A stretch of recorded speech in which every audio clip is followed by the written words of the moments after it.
All right, what's up, everyone? Good morning. It is May 3rd, and this is the Water Watch, and we're going to do a deep dive today on all the water levels and reservoirs, snowpack, stream flows, pretty much everything that you're going to want to see in California, Nevada, Utah, Arizona, Colorado, um, maybe even a few other places if we have time, but should be fun. It's kind of right beginning the season where we're getting some really big snow melt. Had a good snow year for most places that I listed, and now it's all melting. So let's find out what is happening to the reservoir levels. Um, let's dive right in. First, we're going to look at snowpack. Let's get this here so you can still see me, because why would you not want to see me? Um, oh, technical difficulties here. There we go. All right, you don't get to see me. Bummer. So here's the Western United States SNOTEL stations. You can see pretty broadly above average in California, Nevada, Utah, Colorado. Northern Colorado is doing okay. Um, Southwestern Colorado is not doing as well, but back in April, those mostly would have been green. A lot of it's melted already. Up here in Washington, northern Idaho, Montana, northern Wyoming, they did not have that great of a water year. Not great of, not super great in terms of snowpack. Um, a lot of these, it's a little bit late in the year for these locations. A lot of the snow's already melted, so maybe it's not quite as bad as it looks here, but they definitely did not have a great year. We won't be going too deep into this area. We're going to focus more on this area because this is where, ironically, typically water is more scarce. And up here, they typically have more of an abundance of water. So we're going to focus more on these states. So let's take a look at California first. We'll kind of go west to east here. California not only had a pretty good year, but they are a lot of these locations. If we click on them, and oh, that's not going to show us. Let's take a look here, see if we can get a graph to look at. Yeah, so Utah, these other locations will show you a graph. Lots of Californias won't. I don't know. California, figure your stuff out, but you can see just from the color 575% of median, 234%, 608%, even though it's kind of late into the season and that's maybe not an accurate representation of, how much snow they got in comparison to normal. That's still pretty incredible. They're doing very well, especially considering last year was a record year for a lot of these locations in the Sierra. Not so much Northern California, but two totally great years in a row. We'll take it. Um, if we can look here closer, yeah, I wish that they would show us the graph. That would be nice. This station, Lassen Peak, I wish that it was showing it on here, but it was the deepest SNOTEL station this year. At one point, they had about 100 inches of snow water equivalent, which was more than any other location in the country, at least that I know of. You can correct me if I'm wrong. But pretty incredible that that spot, Lassen Peak, a much smaller volcano than its northern neighbor, Mount Shasta, got pretty much the most snow of anywhere in the country. And that's following an almost record-setting year. So now if we go down to the Tahoe area, everywhere is doing pretty good, except for whatever reason, Palisades, Tahoe didn't do as well as some of their closer neighbors this year. They peaked right around, let's see, looks like, yeah, they got close to average, but if you look at, let's go back here, where were we? Have so many tabs open, sneak peek of what we'll look at soon. But if we just go a little bit north and look at the Snow Lab, you can see how well they did. A lot of it's melted already. If we go to Independence Camp, they also did very well. So Tahoe in general had a pretty good year. Not nearly as good as last year, but above average. Anytime we get an above average year, it's definitely something to be stoked about. So if we go further south into the Sierra, let's see if they have graphs. Nope, no graphs. Oh well. Tahoe's the only location that has their graphs figured out for their snow water equivalent. Here's Ebbets Pass a little bit further south. They peaked right around average, a little bit above average, and pretty much pacing for a normal year, which is great. Virginia Lakes. Yeah, so you get the picture. Great year in California. Following a record-setting year is, something to be stoked about. Keep saying it, but that's because it's true. So let's go further west here, or further east, sorry. Nevada does not have a ton of SNOTEL stations, and a lot of them, this says 700% of normal right now, and that's because usually the snow's pretty much all gone by this point in the year. But even so, you can see how much above normal they were when they peaked. So Nevada had a great snow year. They don't really have a whole lot of reservoirs that they're filling. It's kind of just the Great Basin. The water's not really going anywhere other than the ground, but hey, that's awesome. We'll take it. Hole in the Mountain SNOTEL station had a great year. They're still about double what they usually have this time of year. If we go further north, similar story. Everywhere did quite well. If we go to Wheeler Peak, yeah, they peaked at around 20 inches of SWE. They've still got quite a bit. They still have more than they typically have in a normal water year. Berry Creek. Yeah, so Nevada did great. This one says 58%, but you can see it's just melting pretty fast. They peaked way above normal. And that's the case with a lot of these stations right now since it's beginning of May. So, yeah, we won't spend too much time on Nevada because honestly it's not too important in the big picture in terms of how much water is in the West because it's just the Great Basin and water kind of just sits there. So let's look at Utah now.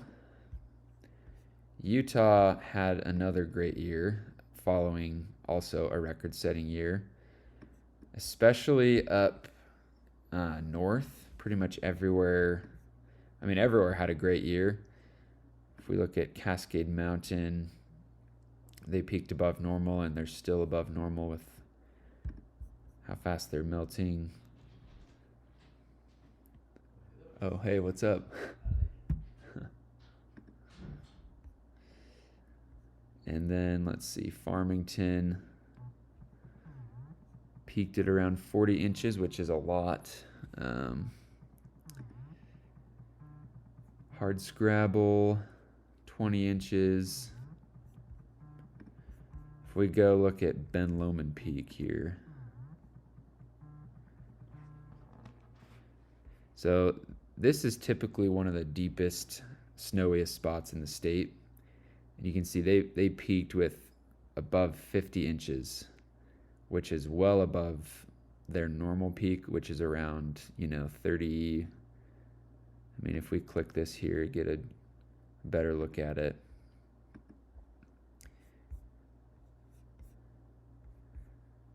Yeah, it's not going to tell us the actual numbers, but what's crazy is if you compare this to last year, this is an incredible year, but looking at last year, it doesn't even come close.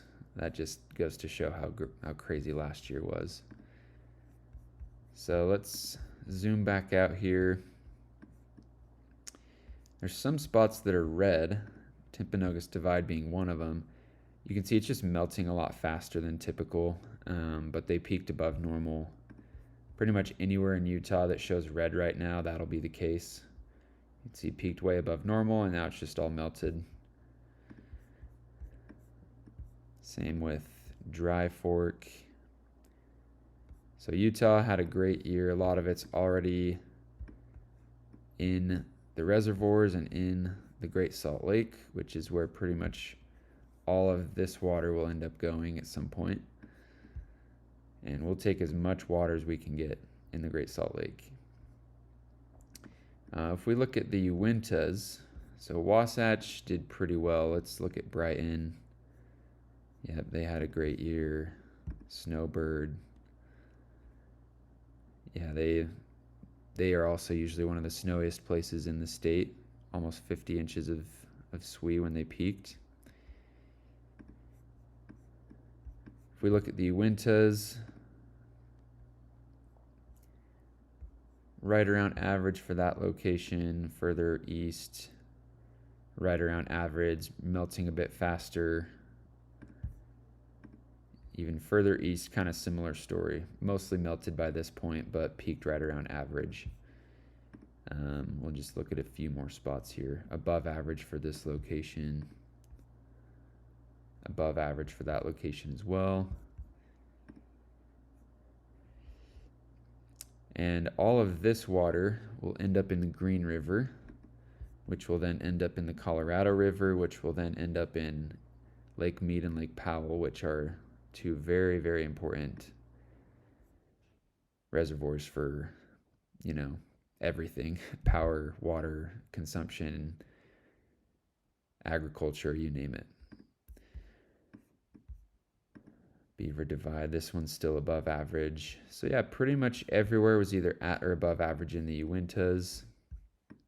If we look at this area, Escalante in Utah, they had a great year. I mean, this doesn't provide that much snow in the big picture. It's not that big of a region, but they had a huge snowstorm right at the beginning of March that added almost half of their typical SWE they get in an entire year, just in like a 2-day period, which is incredible.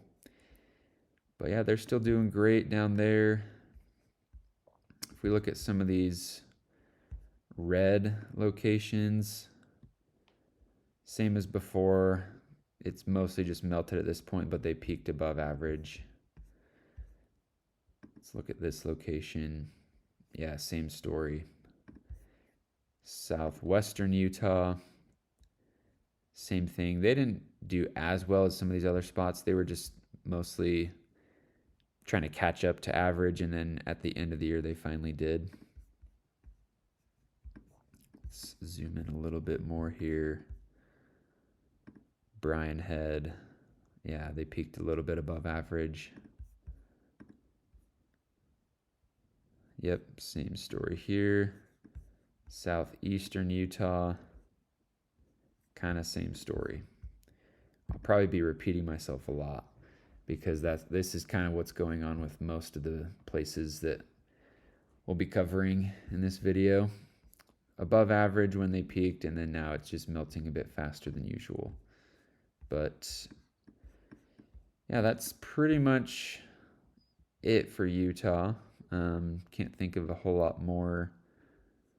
Yeah, this location did very well. Can't think of a whole lot more interesting things to point out here other than just a good year. We'll take it.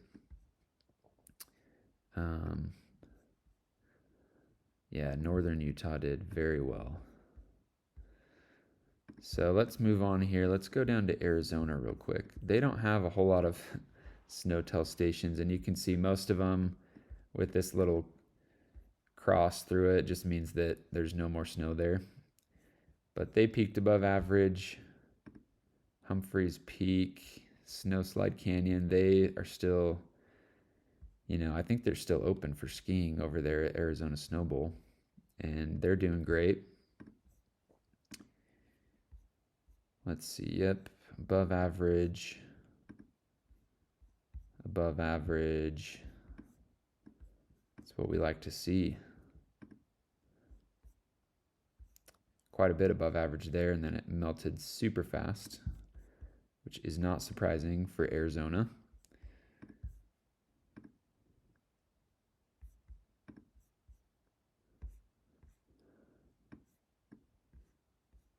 So let's go to Colorado.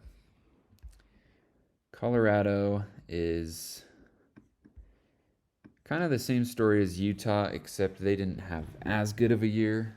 And then southwestern Colorado was kind of just catching up to average, and then finally did, and then now they're melting faster. So we'll look at that first. Yeah, so almost average and now mostly melted at this location. Let's zoom in on the San Juans here. So this location, not quite average. But then if we look at some of these other ones, they peaked basically right at average.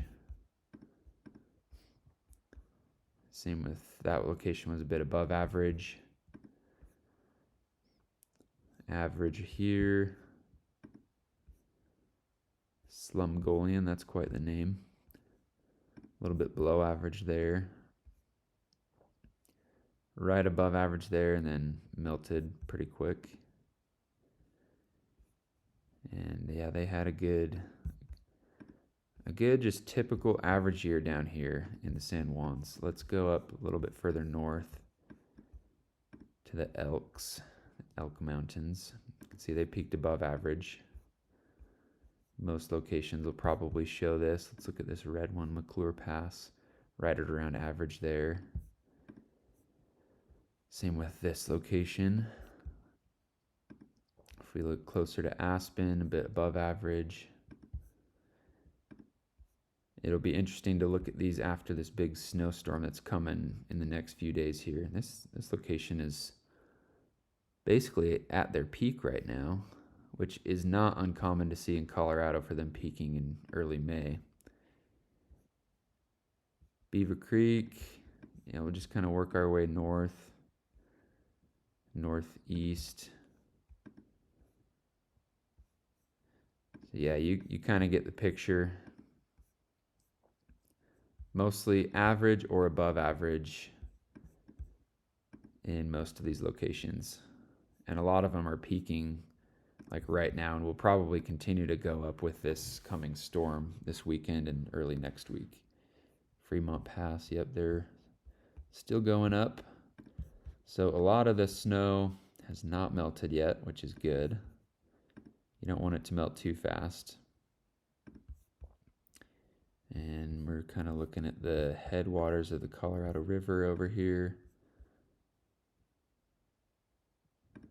Yeah, so a lot of this up here is still yet to reach its maximum on the year. And it's all pretty much doing what you would hope in terms of an average year. Steamboat. Yep, they had a great year up at Steamboat.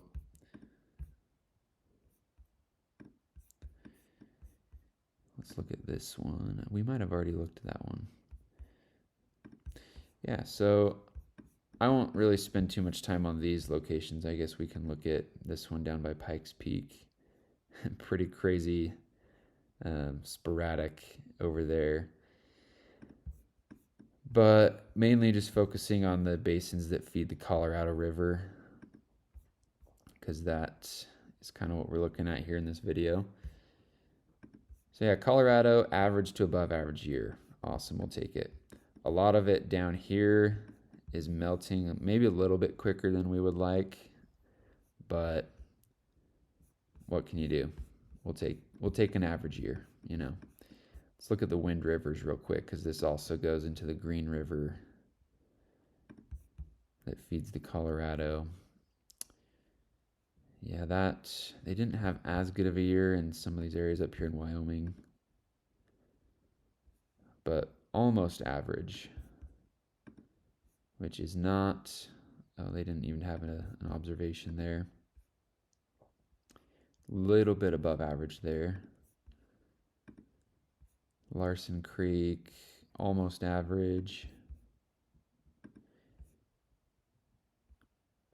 And they might end up peaking higher than that with this coming storm. So that's good news.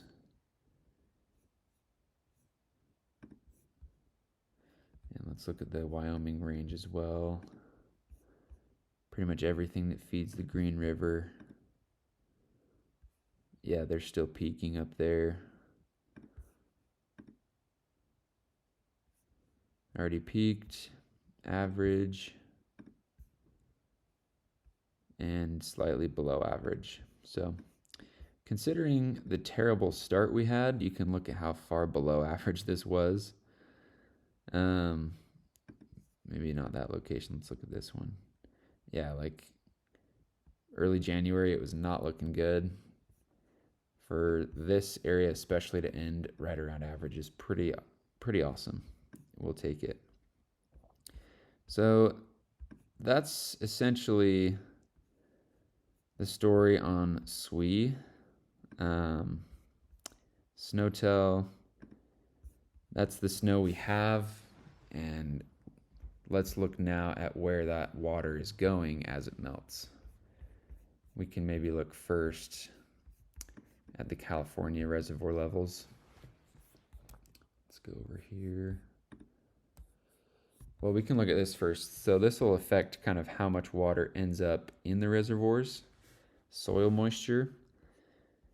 This is the first 100 centimeters.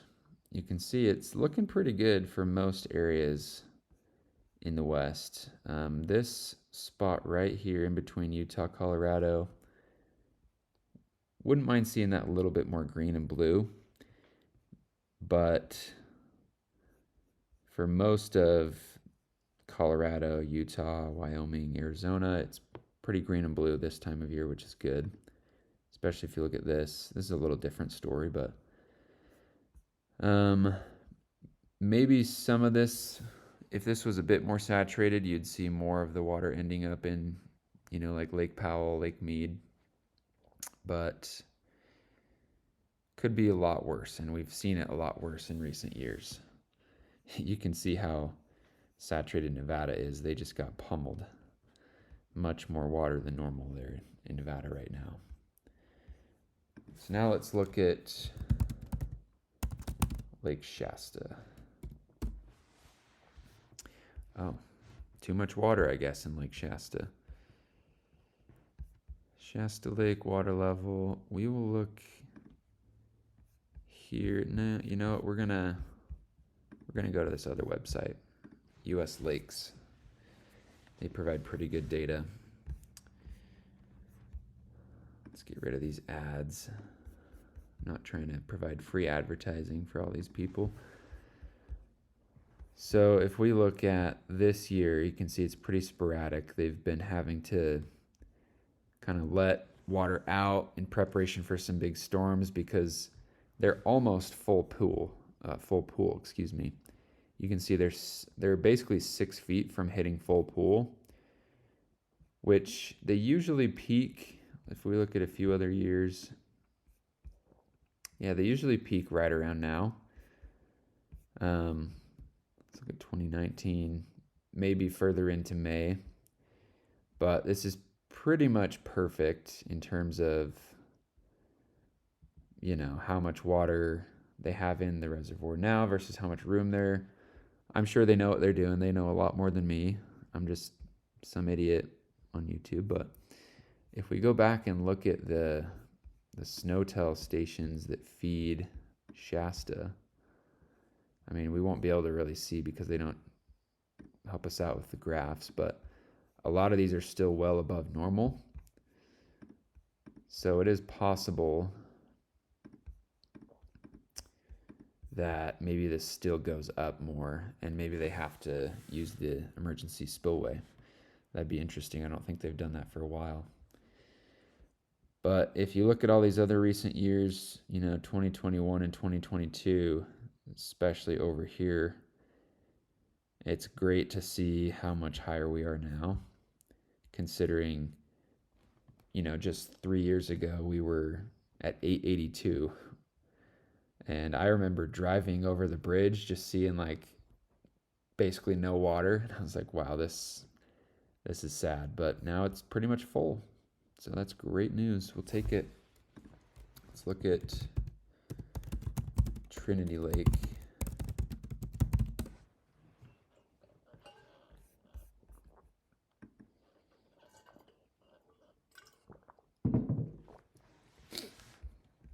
Wow, lots of ads. Let's get rid of those.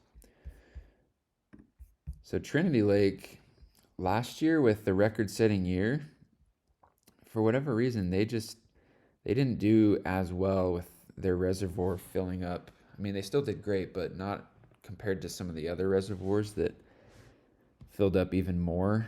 You can see their full pool. Let's see, level is, I think they might be full. More ads, let's get rid of those.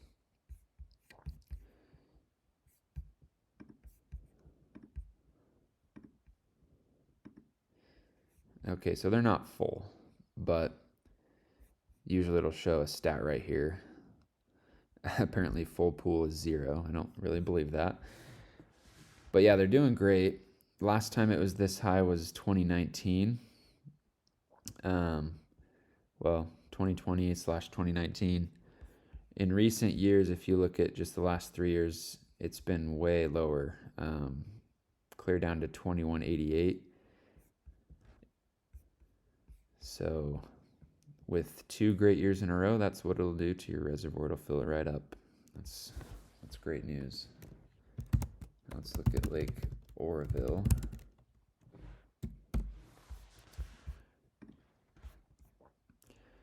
Probably going to see a similar story. And again with the ads.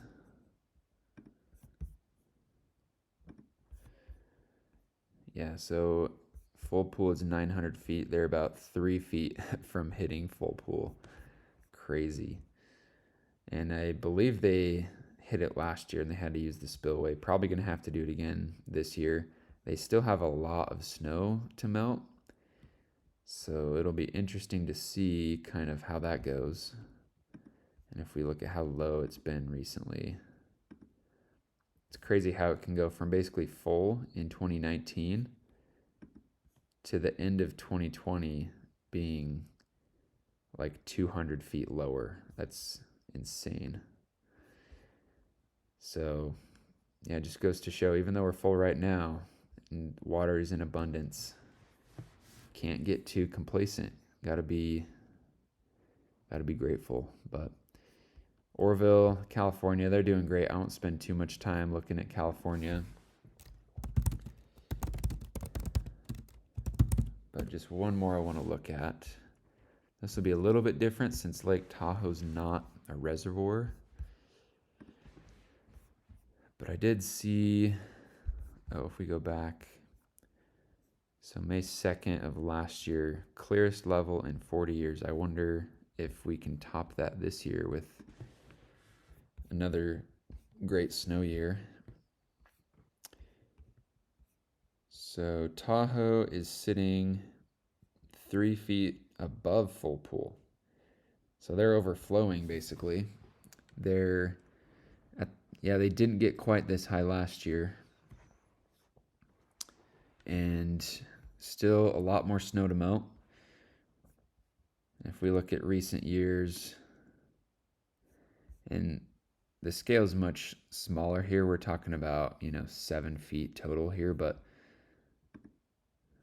it looks like back in 2019 they hit 29.29. So let's see if we can beat that this year. I wonder if it's even possible since we're already above full pool. But it's great to see. We love the reservoirs and the natural lakes filling up, especially Tahoe. Yeah, it's about 6.5 feet higher than it was 2 years ago.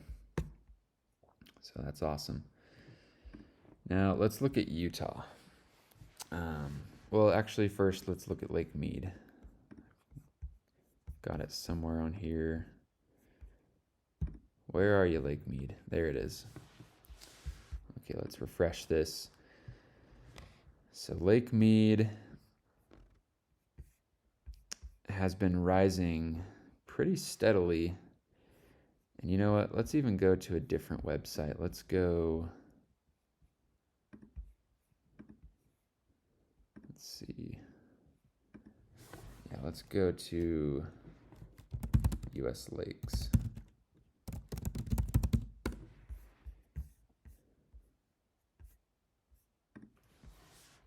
Because this will show us the past couple years. So it is dropping right now, but it drops pretty much peaks in like March and then just drops for the rest of the year until winter starts.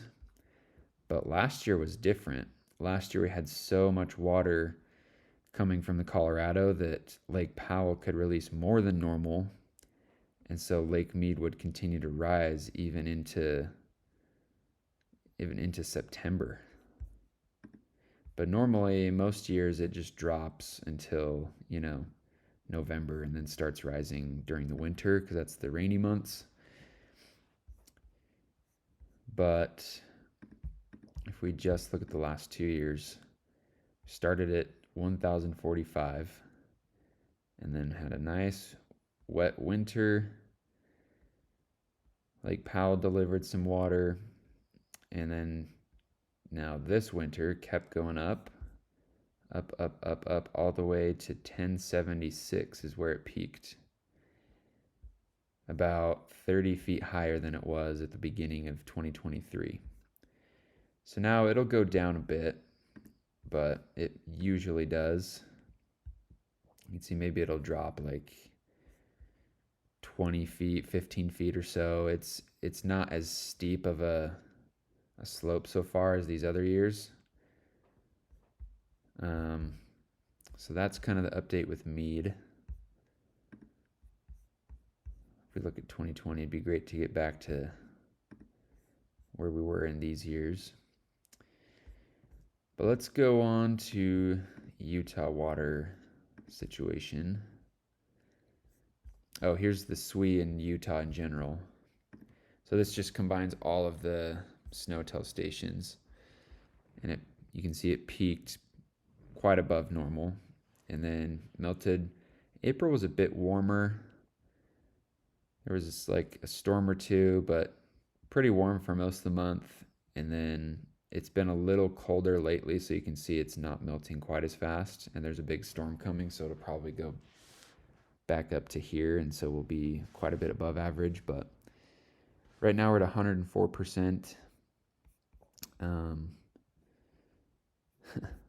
Compared to last year, which was the record-setting year. And how does that translate to our lakes? Let's refresh this a bit.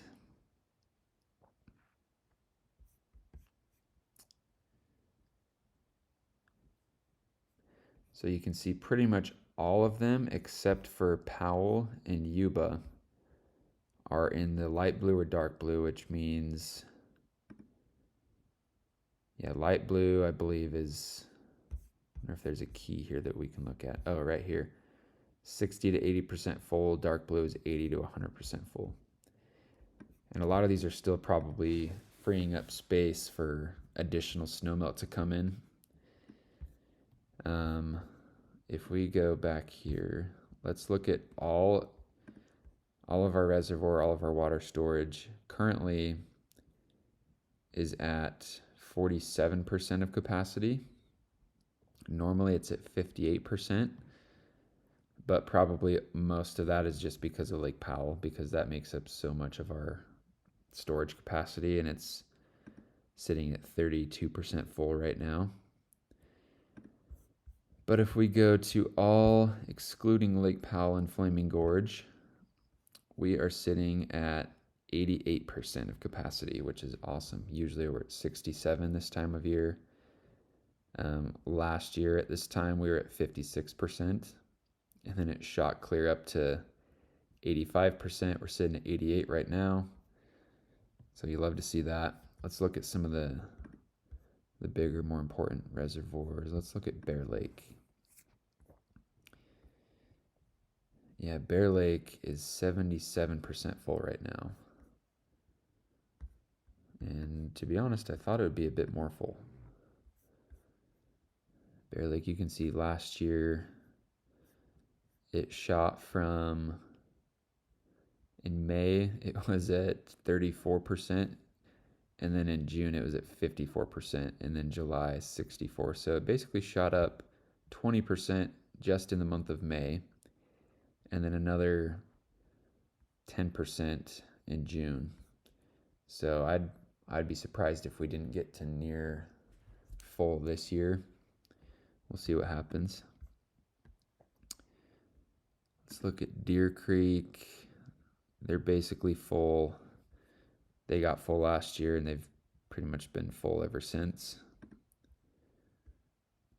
Flaming Gorge, 84% full right now. You can see last year shot up about,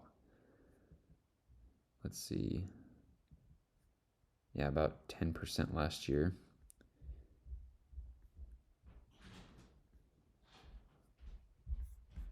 I got interrupted there for a second, but let's jump back into what we were looking at.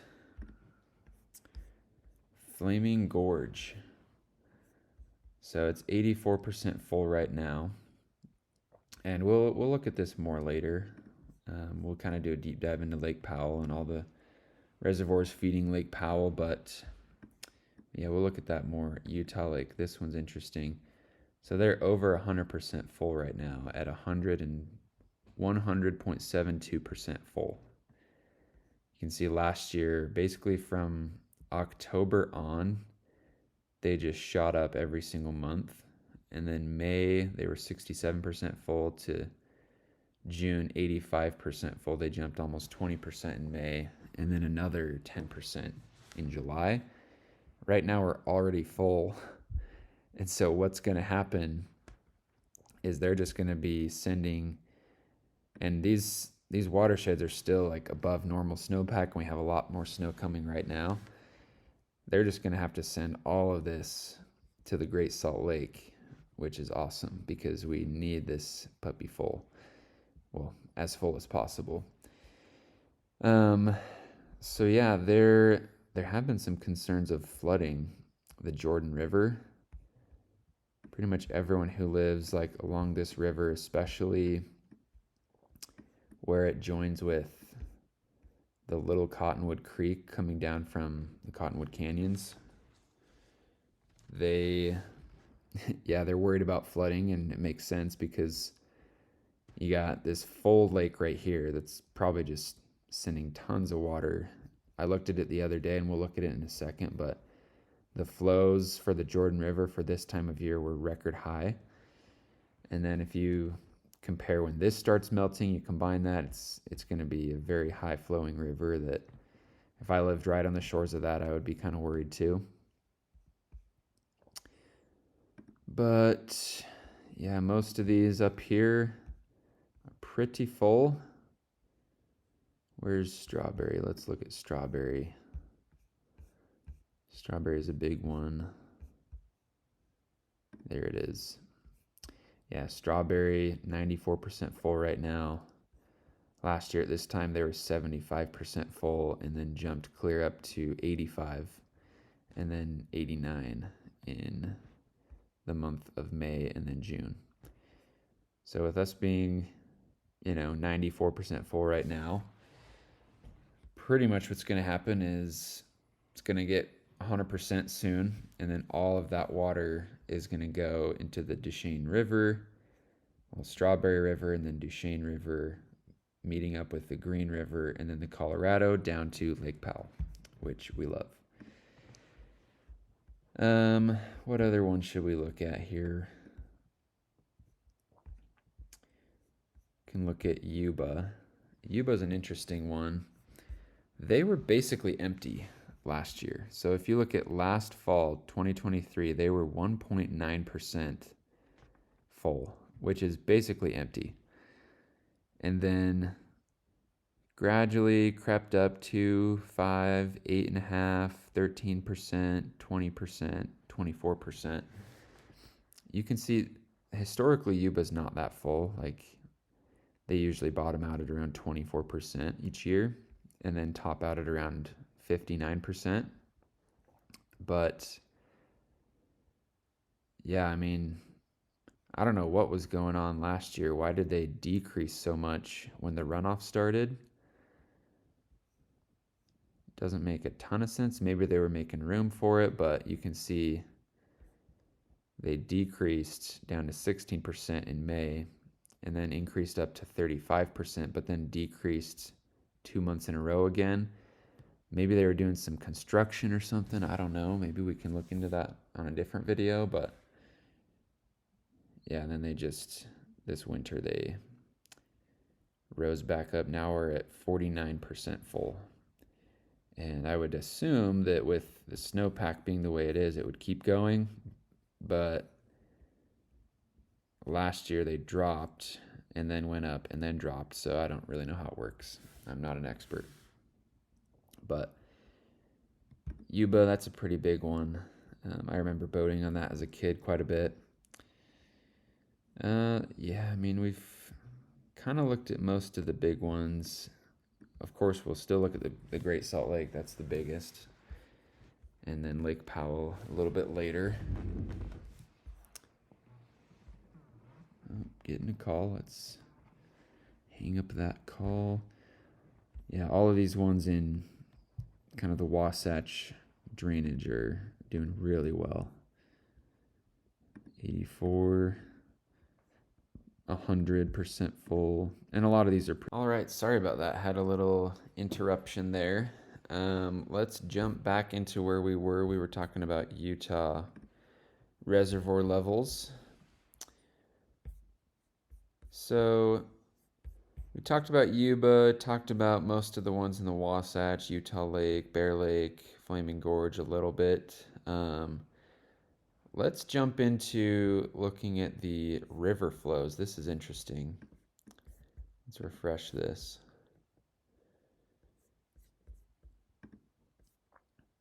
It is a little bit colder today, and it has been colder the last couple days. So that might affect, obviously, how fast these rivers are flowing right now. It was a pretty warm mid-April, and a lot of these kind of feeding the Great Salt Lake were running black, which if we zoom in more very slowly, that's an all-time high for this time of year. So Provo River at River Road, funny enough, that's literally like 5 minutes from where I'm at right now.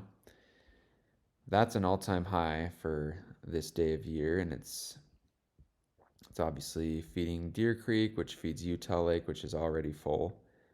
And this is running much above normal for this day of year. And it's already full, so that's just going to go into the Great Salt Lake. And that's Little Cottonwood Creek, which is normal for this day of year. If we go further zoomed in here, this is the Surplus Canal, which is basically the Jordan River. They divert the Jordan River here into a canal and then a smaller continuation of the Jordan River. So that's below normal for this day of year, but this is above normal for this day of year. And if we click on this, it'll take us to a separate screen that shows where we are right now, above normal for this day of year. But if we look at a few days ago in April, you can see it was 1,600. I believe that was an all-time high for this time of year. Pretty interesting. Let's get rid of that. So let's just look at some of these other creeks and rivers that feed the Great Salt Lake. Here's the Goggin Drain. That's another, I believe that's just another kind of canal that's taken from the Jordan River. Could be wrong there, but Provo River also running super high right here. let's look at the Provo River. Okay, so yeah, running super fast right now. All-time high for this day of year. American Fork, normal.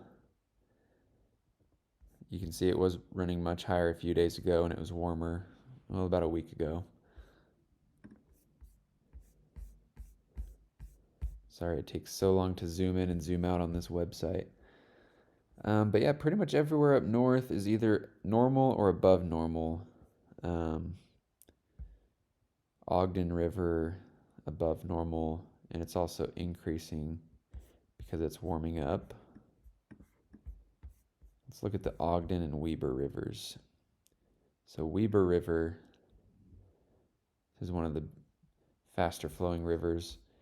It's above normal right now, but almost a week ago it was at 2,000 cubic feet per second. Pretty incredible. I believe that might have been an all-time high for this time of year. And then Ogden River increasing quite a bit. You can see when, I think this one's the one that's right below the dam, Pineview Reservoir. The Pineview Reservoir is pretty full, so they're having to increase flows quite a bit. You can kind of tell whenever the dam cranks it up. It's like, okay, we're getting full, let's crank it up. And let's crank it up again. Yeah, if we look at Pineview Reservoir, 93% full. And then the Bear River, that's another one I wanted to look at. Normal for this day of year, normal right here as well. 3,500 cubic feet per second. It was up to 4,000 a few days ago, but now it's cooled off a bit. Now let's go further south. Let's look at the Colorado drainage basin.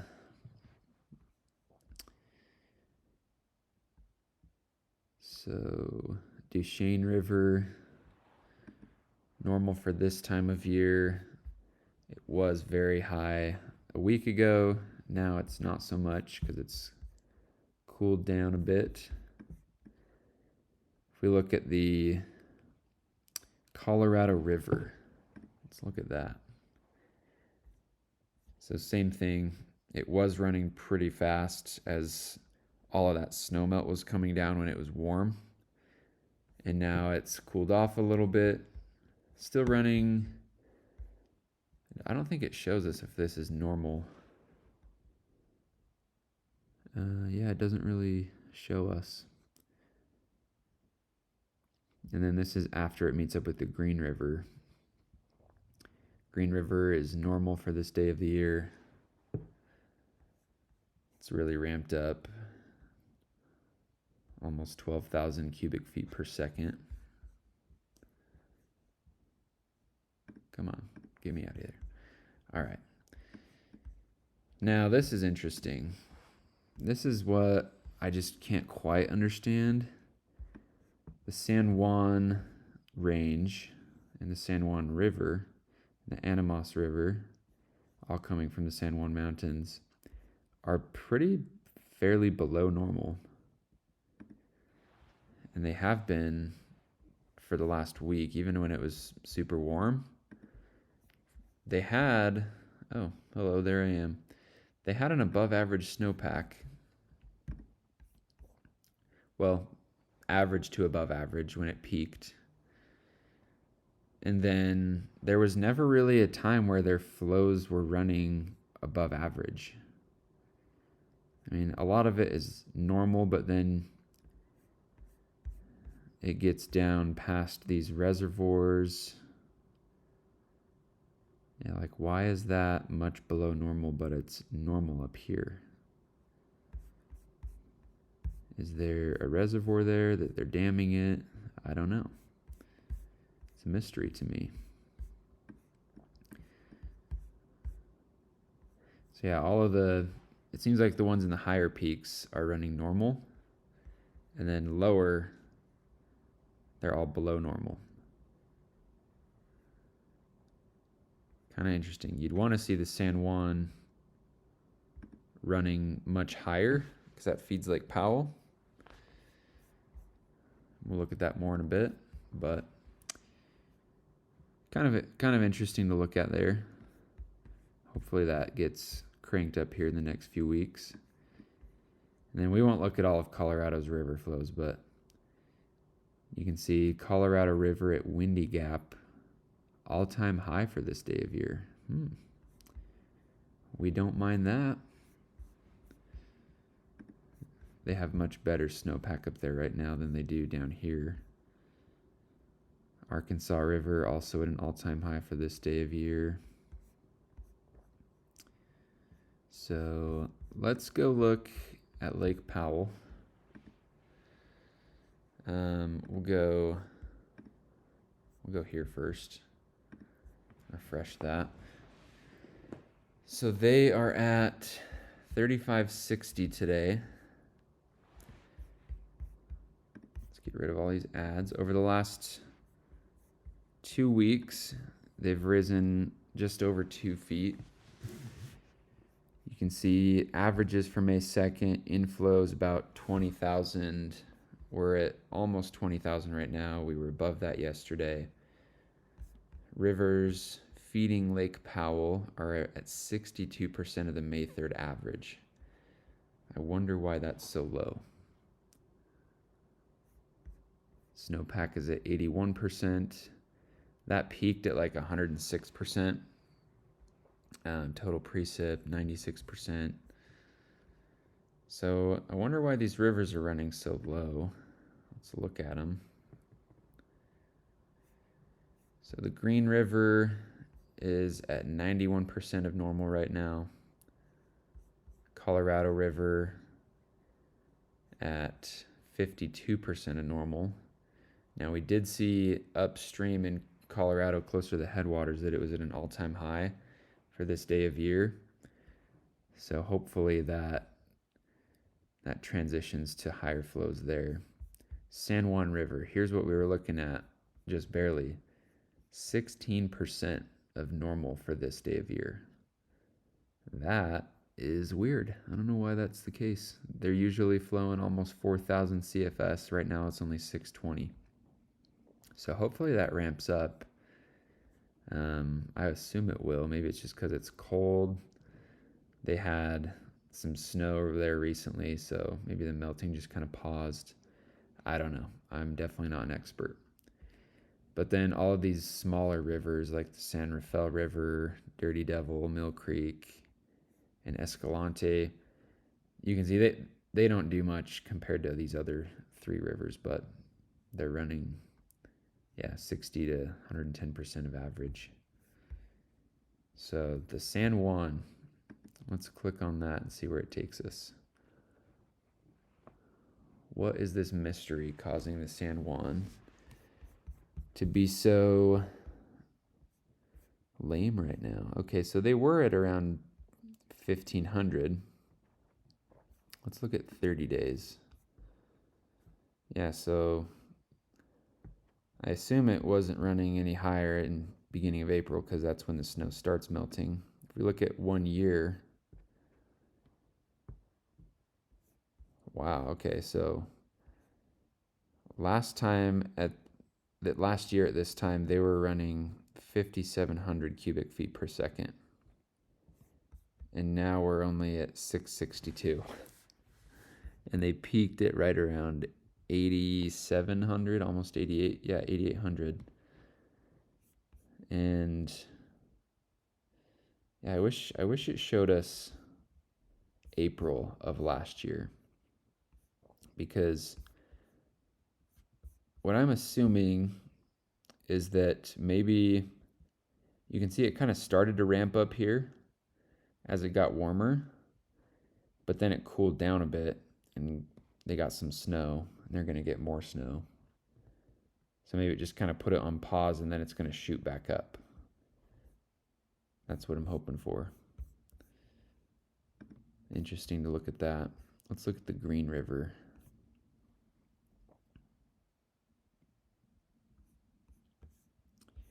Let's look at 1 year.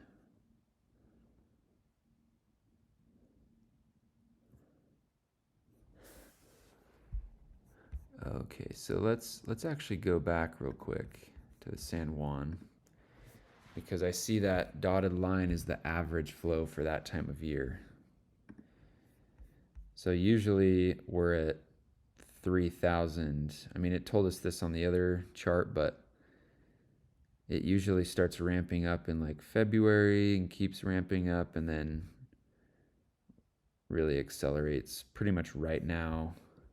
Well, like mid-April to like mid-June, beginning of June is when it peaks. But we were almost following that trajectory, and then it just really died off right here because it got cold. And if we look at, I'm on my phone right now.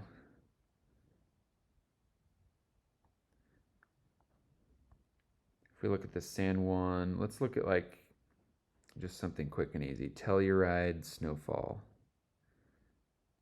That's in the San Juans. That'll tell us. Snow report. Yeah, so 28th, basically 26th through the 29th of April, they got like 2 feet of snow. So you can see here, it's still melting. There's some residual runoff that came down a few days earlier, but yeah, it's been pretty cold there, so that makes sense. So this should ramp back up to these levels and then even higher. Definitely won't get this high this year, but hopefully we get, above 4,000 or 5,000 CFS. That would definitely help Lake Powell. So let's go back to the Green River. And let's look at 1 year. Okay, so pretty normal. It's even a few days ago it was above normal. Kind of just following that same trajectory. Last year it peaked at 2,800 cubic feet per second. Hopefully this year we can almost get to that level. That'd be great. Let's go look at the Colorado River.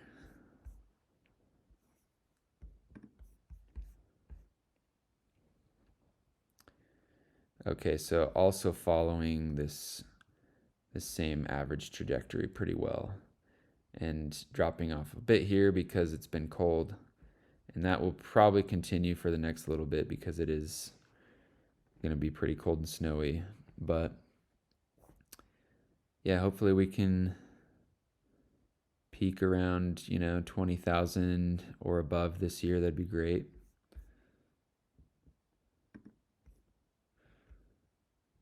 And the San Rafael River, this one I'm just looking at for my own personal reasons because I'm hoping to go run this river sometime this year. And you want it to be at about 500 cubic feet per second to actually be able to do it. And we're at 100 right now. We got up to 1,000 last year.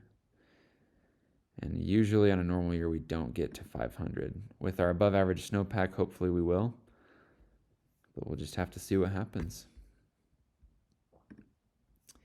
All right, let's go back to the Lake Powell database. And let's look at the reservoirs above Lake Powell. So Colorado River drainage, doing pretty good. I don't really look at these smaller ones like lower on the list as much because those don't tell the full story. But we're doing pretty good, 88%. In the Duchesne River, 94%, 98%, doing really well there. Green River drainage, Flaming Gorge is the big one, 84%. Doing very well there. that was much, much lower in recent years. But then you go to the Gunnison and the San Juan. The big one in the Gunnison is Blue Mesa. We're at 66%. You'd like to see that a bit higher, as well as the Navajo Reservoir in San Juan is 65%. So Colorado, kind of got to pull your weight here. Utah, Wyoming are doing all the legwork. Obviously joking, but yeah, so if we go here and look at the last couple years for Lake Powell, we'll see, let me make this a little easier to make sense of. This is 2023 and this year. So 2023 was obviously record setting. We raised about 60 feet, the lake level, and we've just started to rise. We're up like, 2.5 feet almost. If you look at a typical year, 2020 was pretty normal in terms of snowpack. The lake was a lot more full, so it's harder to fill the lake more feet when it's already full because it takes up more space. It's like filling up a funnel. Like, it'll fill up really quick at the beginning because there's less volume to fill. But then once it gets more full, it takes more water to fill that. And in 2020, increased about like 11 feet. And I know it was a really hot summer that year. I don't know. I think we did a little bit better with our snowpack this year. But experts are saying the lake will raise anywhere from 20 to 50 feet. Most likely scenario is 32 feet. I wonder if that's still the case with how warm it was mid-April. We had a pretty warm and dry spell mid-April that melted a lot of the snowpack that we saw. Maybe a little bit faster than we'd want. Hopefully we'll make up for some of that with this colder, wetter weather we're seeing here for the next little bit. But yeah, hopefully we'll be up around, 35.85, 35.90 by the time it's all said and done with this runoff season. So now the one we haven't looked at is the Great Salt Lake. Let's look at that.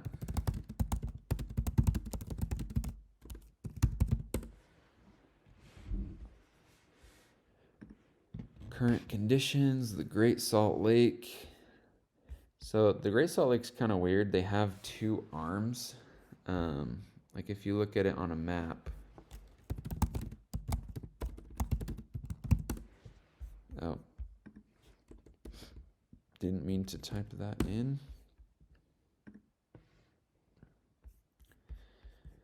Let's go to the satellite view. If you look at it on a map, there's this like causeway that they kind of separate. Those lines are annoying. I wish we could get rid of those, but they kind of separate the south end from the north end, and they want to fill up the south end first, and it's kind of higher priority for them because, there's a lot of reasons. I don't really know totally why, but I'm assuming it's because when the south end gets dry, usually it's this area that's the driest, kind of east of Antelope Island, and then that gets all dusty with these toxic dusts and like particles that blow over to this heavily populated area. Like all of Weber County, Davis County, Salt Lake County just gets hit with all this, toxic dusts that aren't super good for you. And that's not good. So they want to fill the south end up first to kind of cover up most of that dust if possible.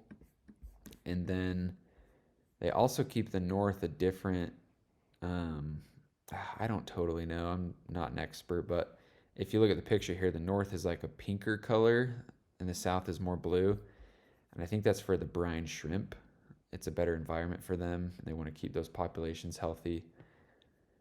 So that's kind of how they separate the river. The Bear River feeds this north end. And then they let some water in from the causeway from the south end right here, and then the Jordan River, Weber River, and Ogden River fill up this south end here. So with all that being said, the south end that they prioritize is at 41.95, which you can see how well that's done since last year when it was like an all-time low.